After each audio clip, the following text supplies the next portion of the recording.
बिस्मिल्लाहिर्रहमानिर्रहीम। अस्सलाम वालेकुम बच्चों, कैसे हैं आप सब। इल्म में इजाफ़े की दुआ पढ़ लें। रब्बी ज़िदनी इल्मा, ए मेरे अल्लाह मेरे इल्म में इजाफ़ा फरमा, आमीन।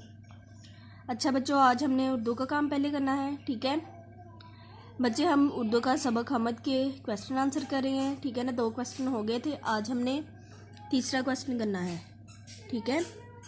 सवाल है, हमद किसे कहते हैं, ठीक है। हमद किसे कहते हैं। आपको पता है ना कि हमद हम उस नज़म को कहते हैं जिसमें अल्लाह ताला की तारीफ़ की गई हो, ठीक है ना। तो इसका आंसर है जिस नज़म में अल्लाह की तारीफ़ की गई हो, ठीक है ना। हमद किसे कहते हैं, जिस नज़म में अल्लाह की तारीफ़ की गई हो, ठीक है बच्चों। ये क्वेश्चन आप लोगों ने अपनी कॉपीज़ पर लिख भी लेना है और अच्छी तरह इसे याद भी कर लेना है, ठीक है।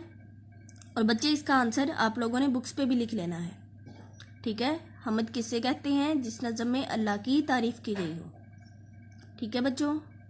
अल्लाह हाफिज़।